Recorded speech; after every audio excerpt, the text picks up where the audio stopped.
Welcome to the Diva T-Town. Welcome to the Diva T-Town, where bold, confident women embrace life unapologetically. From love and sex to wellness and reinvention, we keep it raw, real, and powerful. No filters, no limits. Just fearless conversations to help you thrive. Let's dive in with Diva Mia and Diva Cat. Welcome, everybody. This is Diva Mia. Today, I wanted to talk to you a little bit about certain dates, anniversaries, birthdays, divorce dates, etc., because they tend to carry a heavy emotional weight. Even when you don't think they do, they still impact you. This came up this week because this is the 2-year anniversary of my divorce. I kind of just did a reality check of where I came from and how I feel now, and I'm feeling actually really good. I was looking back and remembering how broken I was 2 years ago and how much I've grown and come into my own in the last 2 years. I think that sometimes anniversaries and birthdays and divorce dates, they have such a strong impact, but they really are just a date and time. We attach a lot of meaning to certain dates, but do they really have that much meaning? I think the difference is that we're marking time with dread sometimes, we're marking time with gratitude when it's like a birthday, but it's a date. Society sometimes reminds us of, oh, it's been a couple years, should you be sad? Divorce dates should have been wedding anniversaries. I know it would have been 30 years with my ex this month. It was just interesting that the days came and passed and they didn't have that heavy of a weight on me anymore. Instead of reframing, I guess, in pain, I looked at these dates as I survived, I grew, and I got stronger. I think that's a good way for you to look at things. I believe that if you can look at dates as memories of the past and lessons to be remembered, it changes your whole perspective on things. You know, those dates sometimes can feel strong. I think I'm stronger now because of it. I've healed, I've grown, and I've gotten stronger. You can too. That's the reality. You can have your own self-talk around those dates. When you get divorced, you have the opportunity to completely rediscover your life, rediscover your worth, rediscover your health, reclaim your identity. It's an amazing time to go through. Yes, divorce is the death of part of your life or part of a chapter, but you get a brand new chapter. When you're an empty nester, a lot of people get sad and depressed. Some people get happy. It depends on your perspective. You get to shift focus from children to focusing on yourself.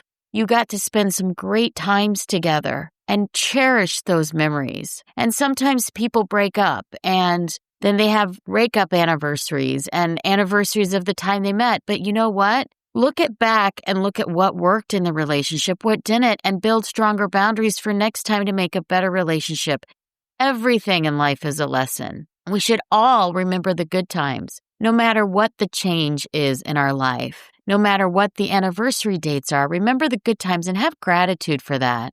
You've got to accept the bad times. They happen, but everybody goes through good and bad times, and there will be hurt, and there may be bitterness depending on how you were treated. But nonetheless, you are where you are now, and it's time to stop looking back. It's time to start looking forward. Take the lessons, carry that wisdom forward, and improve yourself, evolve, elevate. It's an amazing time to be alive. There's so much opportunity, so much possibility in the world. Grab a hold of it, rein it in, and go for things in life.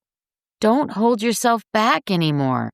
It's time to step into that next chapter. You got to focus on all the possibilities. Yes, you've had loss. Yes, you've had hard times, but so have other people. It's time to move on to your next chapter. I know I've mentioned it dozens of times about journaling, but journaling on special dates can help you reconnect with who you are and how you've grown. You can talk to it about how you've changed over the last year since the last time you thought about it. You know, you get to celebrate some of your milestones. You know, you can treat your divorce anniversary, change it from divorce maybe to your rebirth anniversary, a day that you were reborn into your new purpose, into your new self, or a rediscovery day, a day that you rediscovered who you were. It doesn't have to have a negative connotation. You should celebrate milestones as much as possible.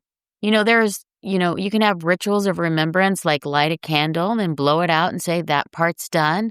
But I don't like to dwell too much on the past. Sometimes you can take a trip or do something life-giving. Nonetheless, you get to remember it how you want to, but don't dwell too much on the past. Shift your focus instead of looking back, looking for your new chapter.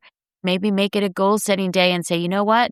I'm going to have 2 different goal-setting days, first of the year, and see where I'm at. And it's just a refresh date. Surround yourself with growth-minded people, and you're going to find that the growth-minded people will encourage you to heal and to grow into your new self. You know, life is a series of seasons. There's going to be times when you're happy. There's going to be times when you're sad. Change is inevitable. It's always happening. You can't resist the change, because if you resist the change, you have regret of not moving forward. So resisting only brings you pain. Embracing change will bring you growth. Sometimes growth is good, sometimes it's not, but we always learn from it. I encourage you to have a special date in honor of how far you've come. It doesn't have to be a date that was from the past. Make a new date and just remember how far you've come. I think life is not about holding on to what was. I think it's about how we move forward. But you got to be grateful. You got to have gratitude for what it is and hope for what will be or what you can make in the future,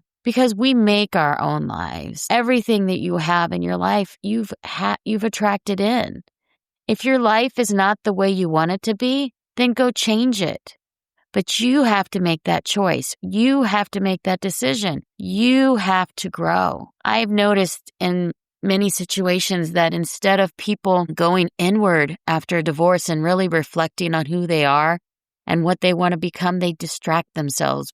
They overwork, or they throw themselves into projects, or they throw themselves into jobs working for other people or charity or things that don't reflect on what they need, because they do that so they can avoid the internal pain. And I get it. Distractions are fun. Distractions help you avoid the pain. I think everybody does them to some extent. Sometimes people are upset because their children left, and so they distract themselves with a new hobby. The reality is the distraction is just letting you avoid going internal. And you need to go internal to find out who you truly are. So if there's ever a process, I do recommend anyone, even if you're just going through an empty nesting syndrome, I recommend that you go to therapy. Maybe you get a coach. Maybe you go and you do some type of spiritual retreat, but do something, travel, go somewhere. You can do this. You can grow. You can weave your personal story into a new story. You know, you can anchor your emotions. You don't have to anchor it in the past. You can anchor it from now into the future. And the more you expand into life and the broader you accept life's transitions, the more you will grow into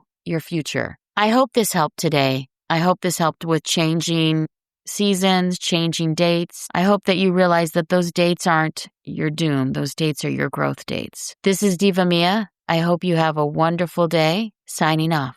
Take care. Thanks for tuning in. Like, subscribe, and drop a comment. We'd love hearing from you. Visit thedivadetails.com to connect. See you next week for more. Diva Details podcast and website are intended solely for informational and entertainment purposes. The content provided does not constitute professional, medical, financial, or legal advice. We are not licensed medical practitioners, financial advisors, or legal professionals. Always consult with a qualified healthcare provider for medical advice, diagnosis, or treatment. Any financial topics discussed are based on personal opinions and experience and should not be considered professional advice. The content provided does not constitute legal advice. The Diva Details and its affiliate contributors and guests are not liable for any losses or damages arising from the use of our content. The opinions expressed in the podcast are solely those of the speakers and do not necessarily reflect the views of any affiliated organization, sponsors, or partner. All facts discussed in the podcast are researched and accurate to the best of our knowledge at the time of recording. Information may change over time. No guarantees are made regarding the accuracy, completeness, or reliability of any statements or opinions presented. It is the responsibility of the listener to verify any and all facts that may influence their decision. This podcast is for information and entertainment purposes only and should not be considered professional advice.